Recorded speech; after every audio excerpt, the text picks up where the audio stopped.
Welcome to JFK KARZ, DIY repair videos for older BMWs and Mercedes to help you save money and keep your car on the road. Most cars featured are ones I've owned, some now registered here in Spain. Don't forget to subscribe to the channel for more DIY car and bike fixes. Check out my merchandise here on the channel and on TeePublic. Great gift ideas for car and bike fans. And if my videos help you out, feel free to buy me a coffee. It's much appreciated. Many thanks. Guys, welcome to my video. So if you have a problem with your parking sensors, when you put it in reverse you get this. So whack it in reverse, you just get the constant tone. I'm going to show you a quick fix that might work. So literally a 5-minute job, so it could prevent, let's get close to something, 1 second. Right, we're close to something, so it should be beeping and getting nothing. So basically they're not working. So this will be a quick fix. First point of call. Okay, so all you need for this job is a clean rag and a tin of WD-40. So what we're going to do, literally just going to go around each parking sensor and give it a spray. Soak each one.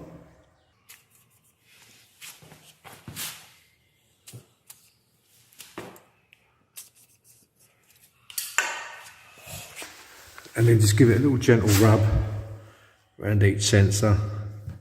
Let the WD-40 do its work.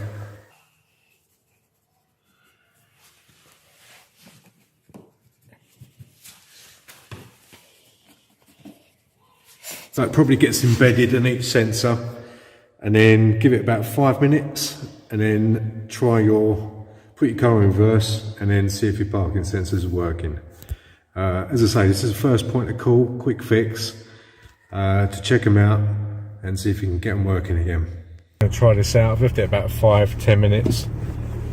Put the car back in reverse, and no, still nothing. So, like I say, it's the first point of call really to try out first. Sometimes this works. Clearly in my case it hasn't worked, so what I'll have to do is obviously take off the bumper and replace the parking sensors.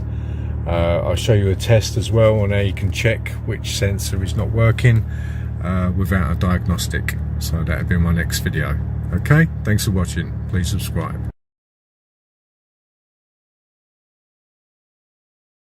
Hey guys, so another quick video as promised on the parking sensors. This is on the pre-facelift E46. Just got a faulty sensor, just done the check. You can see the previous video, how to check them on an automatic. So I've got a selection of pry tools, and we need to remove this piece of trim to get access to this particular parking sensor. So there's a number of little catches, plastic catches. As you go along you can see them. So there's a pull down there, so probably need one with a hook on it to try and get in there. So I've got this little selection, there you go. So that's one out, and from the underneath as well. Might get some little puddles of water come out, especially where we are, it's been raining. Alright, okay, so that was relatively easy. So then you can get to your parking sensor. So for me, it's this one here. You can see you've got the little tab you got to push in. So I may have to get a little screwdriver on that just to persuade it off. And then you've got this little clip, so you can lift that and push from the front face of the parking sensor, and that should come through. It's probably got a lot of dirt and stuff in there, so I'm going to give that a little clean, get a flathead screwdriver, and then we'll just lift that out. So let's go and grab that. Okay, yeah, so I've got it out. So it was a case of dirt. I've just had a little clean inside there, but I did literally just lift this tab and push quite hard just to get the old one out. And obviously your plug, you've got a little tab just at the end, so you just lift that up and pull it out. That's quite clean on this one for a 2002 model. So I'll plug in the new one, and hopefully that will resolve the problem. So let's plug that in and then push it back in the slot. Okay, so you can see that's plugged back in.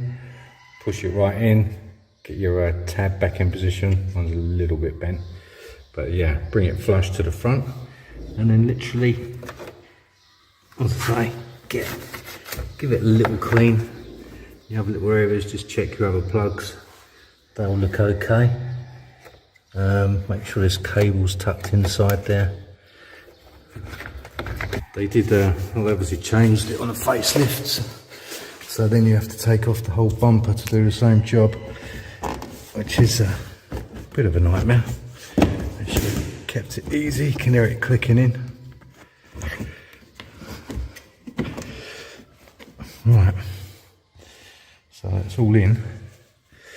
Now I guess it's moment of truth, so let's give it a test.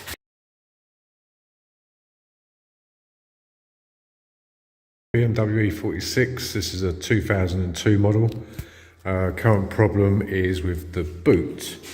It will not open on the key, and also it will not open on the switch.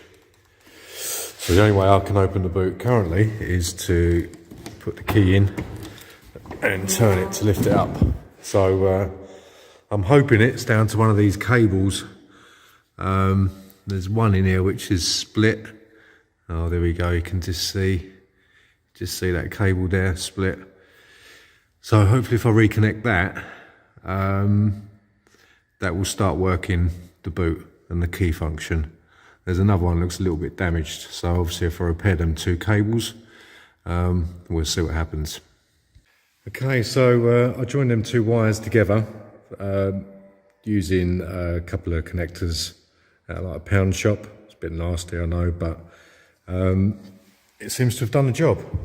So if we close the boot, and here's the key now. It's clunking, and we're back in action.